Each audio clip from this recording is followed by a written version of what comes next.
Today I am going to discuss about the ozone and ozone depletion. ठीक है, ये next chapter है। ठीक है, और जो भी पहला चैप्टर था ecosystem its function food chain and food web वो मैं कंप्लीट करवा चुका हूँ। This is the next chapter green जो सिलेबस में दिया हुआ है, ओजोन एंड इट्स डिप्लीशन, मतलब कि ozone and ozone depletion. Green ozone क्या है और ओजोन डिप्लीशन क्या है, इसके बारे में हम पढ़ेंगे। ठीक है, 2-3 लेक्चर में कंप्लीट हो जाएगा। First one is the ozone. Ozone क्या है? Ozone is a natural gas. जो ओजोन है वो क्या है, हमारे पास नेचुरल गैस है। What is ozone?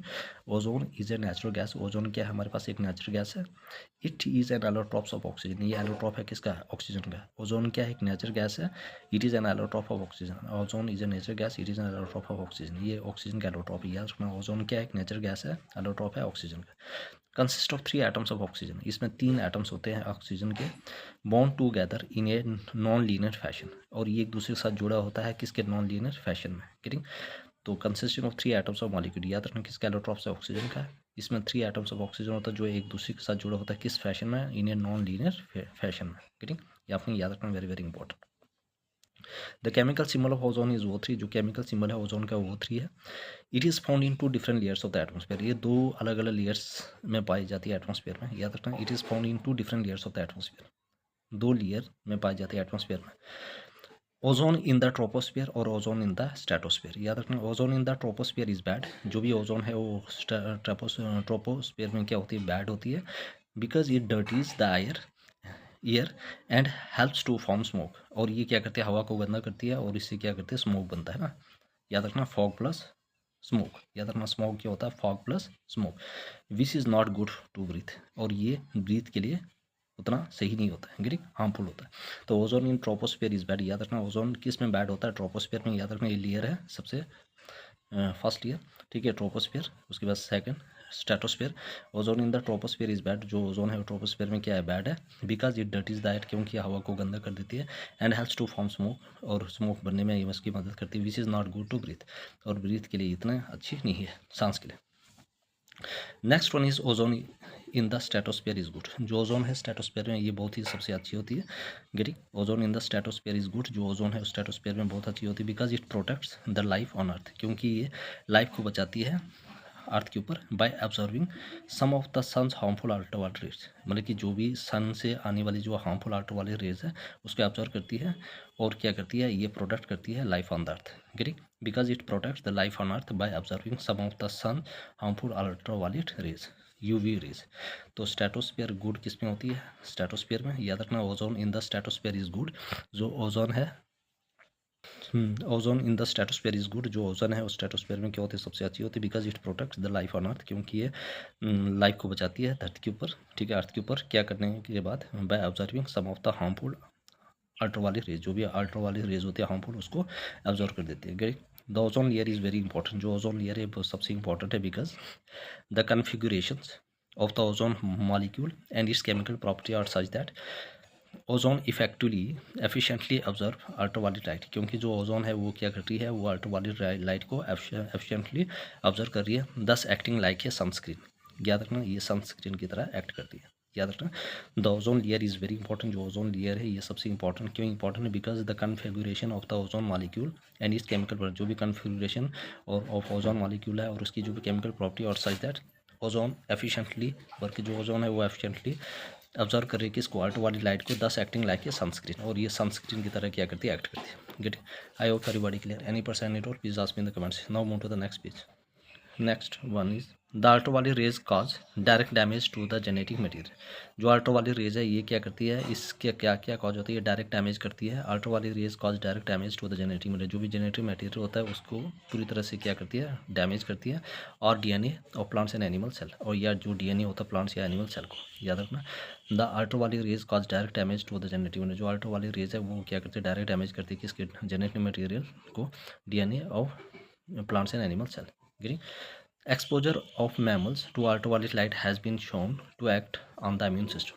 अब जो भी मैमल के ऊपर अगर अल्ट्रावायलेट लाइट पड़ती है तो उसके जो भी इम्यून सिस्टम है उसके ऊपर पूरी तरह से डैमेज हो जाता है। Thereby making the body more susceptible to disease. और जो बॉडीज़ होती है वो पूरी तरह से बीमारी के शिकार होने के चांसेस होते हैं, शिकार हो जाती है। The exposure of mammals to ultraviolet light has been shown to act on the immune system, thereby making the body more susceptible to disease.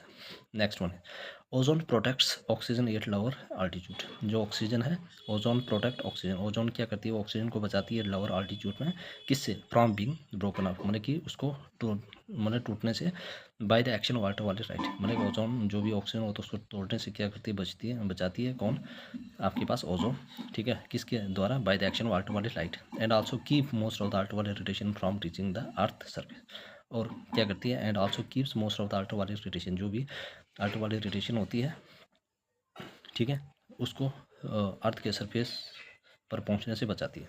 Gate it helps in reduce the risk of mutation and harmful to plants and animal life. ये क्या करती है, it helps in reducing the risk of mutation, जो भी mutation का risk होता है इस को रिड्यूस करने से में हेल्प करती है, म्यूटेशन में, चेंज में, and harmful to plants and animal life, ठीक है, और ये क्या करता है, हार्मफुल होती है, किससे, harmful to plants and animal life, ठीक है। It helps in reduce the risk of mutation, जो भी रिस्क हमारे म्यूटेशन का जो रिस्क होता है उसमें उसको कम करने में मदद करती है, and harm to plants and animal, जो प्लांट्स और एनिमल के लिए क्या है, हार्मफुल है।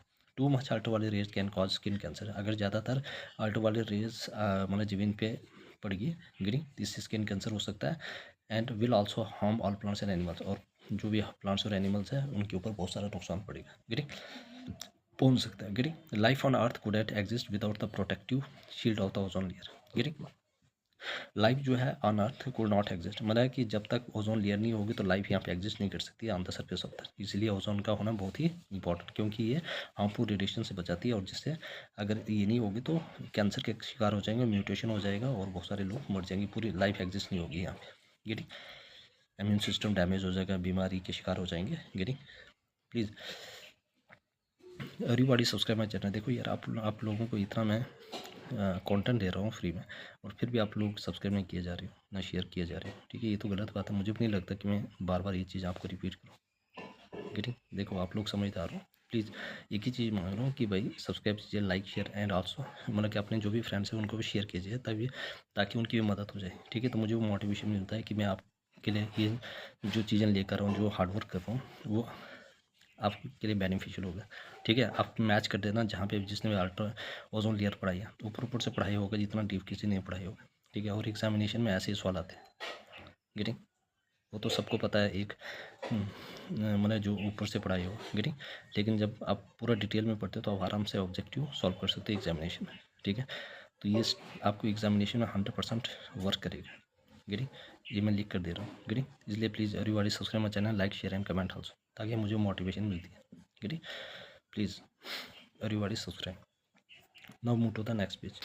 Next one is the ozone depletion. What is ozone depletion, क्या है, ठीक है, ozone, what is ozone depletion, very very important है। चेंज इन द इक्विलिब्रियम, अब जैसे इक्विलिब्रियम में चेंज आता है तो क्या होता है, ओजोन डिप्लीशन में क्या होता है, change in equilibrium, the equilibrium between the formation and destruction of ozone, और इक्विलिब्रियम किसके बीच में, जो भी चीज़ें बन रही है, ये depletion of destruction of ozone हो रहा है, formation and destruction of ozone, the equilibrium between the formation, जो इक्विलिब्रियम किसके बीच में, फॉर्मेशन में, मतलब कि ओजोन लेयर बन रही है और कितने डिस्ट्रक्शन हो रही है, डिस्ट्रक्शन ज़्यादा हो रही है, फॉर्मेशन कम हो रही है, getting, has been upset by influx of several substances into atmosphere which react with ozone and also destroy it।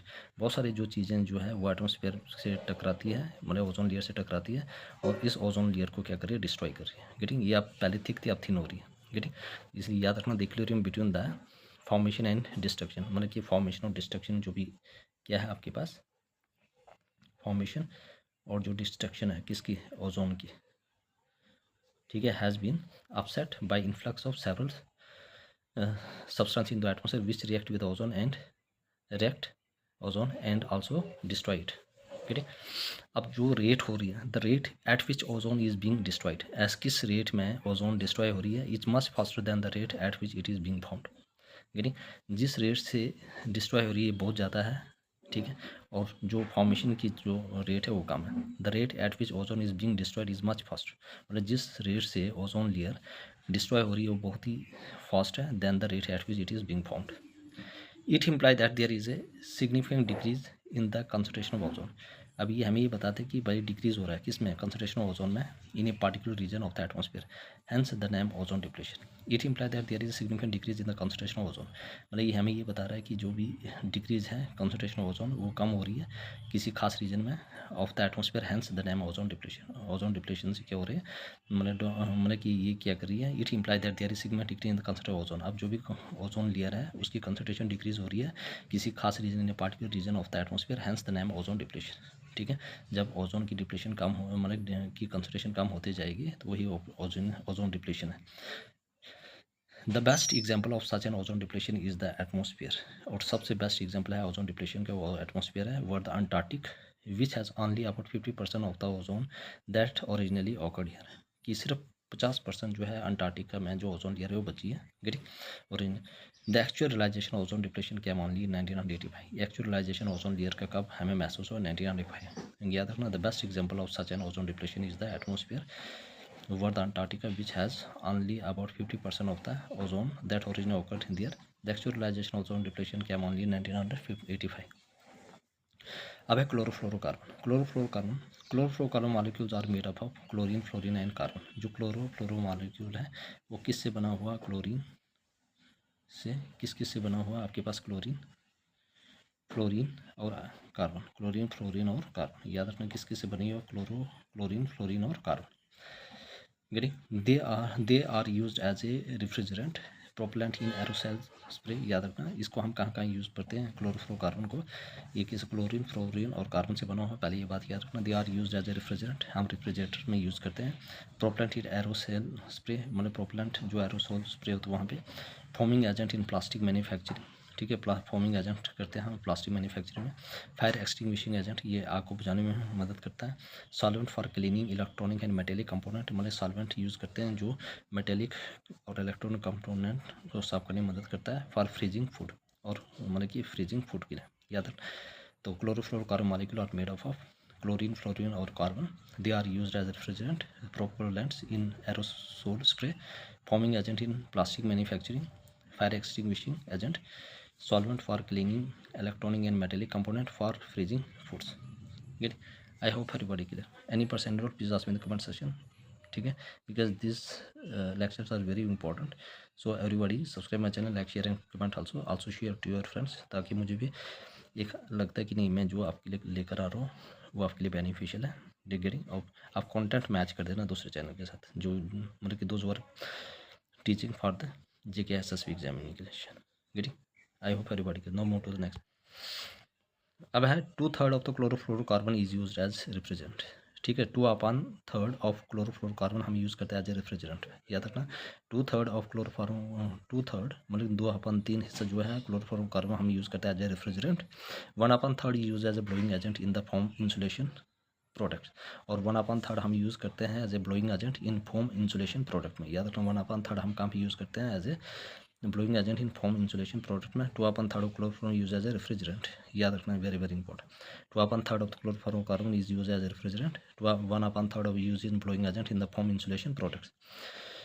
Chlorofluorocarbons has a wide and varied application due to its properties like, ठीक है, chlorofluorocarbon है उसकी wide and varied application है। उसकी property जैसे आपके पास क्यों use करते हैं, नॉन कोरोसिवनेस है, नॉन इनफ्लेमेबिलिटी है, low toxicity and chemical stability है। याद रखना नॉन कोरोसिवनेस है, नॉन इनफ्लेमेबिलिटी है, getting low toxicity and chemical stability है। तो chlorofluorocarbon has a wide and varied application, मतलब इसकी वाइड और वेरी एप्लीकेशन है ड्यू टू इस प्रॉपर्टीज़ लाइक नॉन कोरोसिवनेस है, नॉन इनफ्लेमेबिलिटी है, गेटिंग मतलब कि यहाँ पे क्रोजन नहीं लगता है कोई भी, नॉन मतलब कि आग नहीं पकड़ता है, लो टॉक्सिसिटी, इसकी जो भी टॉक्सिसिटी है जो पॉइजनस वो बहुत ही कम है, और केमिकल स्टेबिलिटी है। Chlorofluorocarbon can not be eliminated from the atmosphere by the usual scavenging process like photo dissociation, rain out and oxidation, मतलब सिंपल प्रोसेस, इसको हम एलिमिनेट नहीं कर सकते एटमॉस्फेयर। तो chlorofluorocarbon can be eliminated from the atmosphere by the usual scavenging process like photo dissociation, rain out and oxidation. Chlorofluoro resistance time in the atmosphere, मतलब कि ये एटमॉस्फेयर में कितने देर तक रहती है, 40 to 150 ईयर्स तक, 40 से लेकर 150 साल तक। getting. During this period chlorofluorocarbon move upward by random diffusion from troposphere to stratosphere. इस पीरियड में जो क्लोरोफ्लोरोकार्बन है वो क्या करते हैं, रैंडम मूव करते हैं फ्रॉम ट्रोपोस्फेयर टू स्ट्रेटोस्फेयर। याद रखना, ट्रोपोस्फेयर से लेकर स्ट्रेटोस्फेयर पे क्या करती है, रैंडम मूव करती है, ये आपने याद रखना, diffusion process. Chlorofluoro enter into atmosphere by gradual evaporation from their source. और क्लोरोफ्लोरोकार्बन क्या करते हैं, एटमॉस्फेयर में क्या करते हैं, एंटर करती है by gradual evaporation from their source. Chlorofluorocarbon can escape into the atmosphere from a discarded refrigerator. Chlorofluorocarbon हो वो एस्केप करती है atmosphere from a discarded refrigerator. Chloroform are thermally stable, ये कैसी होती है, थर्मली स्टेबल होती है। याद रखना क्लोरोफ्लोरोकार्बन कैसे होता है, thermally stable, are thermally stable. याद रखना क्लोरोफ्लोरोकार्बन कैसी होती है, दे आर थर्मली स्टेबल, ये थर्मली स्टेबल होते हैं। They can survive in the troposphere, और ये ट्रोपोस्फेयर थर्मली स्टेबल होता है और ये ट्रोपोस्फेयर में क्या करती है, survive. But in stratosphere they are expose to ultraviolet radiation, लेकिन स्ट्रेटोस्फेयर में ये एक्सपोज होते हैं अल्ट्रावायलेट रेडिएशन। याद रखना chlorofluorocarbon are stable in are thermally stable. याद रखना जो ट्रोपोस्फियर है, क्लोरोफ्लोरोकार्बन है वो थर्मली स्टेबल है। याद रखना they can survive in the troposphere, ये कहाँ पे सर्वाइव कर सकती है, ट्रोपोस्फियर में। But in stratosphere they are expose to ultraviolet radiation, लेकिन स्ट्रेटोस्फियर में ये एक्सपोज होते हैं अल्ट्रावायलेट रेडिएशन की तरफ। गेटिंग। तो याद रखना chlorofluorocarbon are generally are thermally stable. जो क्लोरोफ्लोरोकार्बन है ये कैसे, कौन सा स्टेबल है, थर्मली स्टेबल है। They can survive in the troposphere, ये कहाँ पे सर्वाइव करती है, ट्रोपोस्फियर में। But in stratosphere they are expose to ultraviolet radiation, लेकिन स्ट्रेटोस्फियर में ये एक्सपोज हो जाते हैं अल्ट्रावायलेट रेडिएशन। गेटिंग। तो ये चीज़ें बहुत ही इंपॉर्टेंट है, आपने ये याद रखना है। फिर मैं बताना चाहूँगा एक बार, 2/3 of the chloroform use refrigerator में, रेफ्रिजरेंट में हम कितना यूज़ करते हैं क्लोरोफ्लोरोकार्बन, 2/3। 1/3 हम यूज़ करते हैं blowing agent in the form insulation product में। Chloroform has a wide and varied application due to its property, उसकी बहुत ज़्यादा अलग अलग एप्लीकेशन है, ठीक है। हम यूज़ करते हैं क्यों, क्योंकि ये नॉन करोसिवनेस होता है, नॉन फ्लैमेबिलिटी होती है, ठीक है, फ्लैमेबिलिटी होती है, low toxicity and chemical stability होती है। Chlorofluorocarbon can not be eliminated from the atmosphere by the usual scavenging process like photo dissociation, rain out and oxidation. इस सिंपल प्रोसेस नहीं होता है जैसे फोटो डिसोसिएशन होता है या राइन आउट एंड ऑक्सीडेशन होता है। Chlorofluorocarbon resistance time in the atmosphere कितने टाइम तक रहती है, 140 to 150 years. During this period chloroform move upward by the, इस पीरियड में क्या होता है, जो क्लोरोफ्लोरोकार्बन होते हैं वो मूव करती है अपवर्ड डायरेक्शन में, ठीक है। डिफ्यूजन प्रोसेस, रैंडम डिफ्यूजन से फ्रॉम ट्रोपोस्फेयर टू स्ट्रेटोस्फेयर, ठीक है। Random diffusion process from troposphere to stratosphere. Chlorophore entered into atom by gradual evaporation from their source. Chlorofluorocarbon can escape into the atmosphere from a discarded refrigerator. Chlorofluorocarbon और thermally stable, ज़्यादा thermally stable होता है। They can survive troposphere but in stratosphere they are expose to ultraviolet radiation. Getting. तो chlorofluorocarbon क्या है, ये thermally stable है, ये कहाँ पे सर्वाइव करता है, ट्रोपोस्फेयर में, लेकिन इन स्ट्रेटोस्फेयर में they are expose to ultraviolet radiation, ठीक है। Any person any doubt please ask me in the comment section, any queries regarding of lecture. Getting. अगर जिस बच्चे को भी कहीं भी मतलब कि प्रॉब्लम है, गेटिंग, प्लीज़ एवरीबॉडी मतलब कि मुझे ये कमेंट कीजिए, getting, I will solve your queries, getting. Okay, मिलते हैं नेक्स्ट।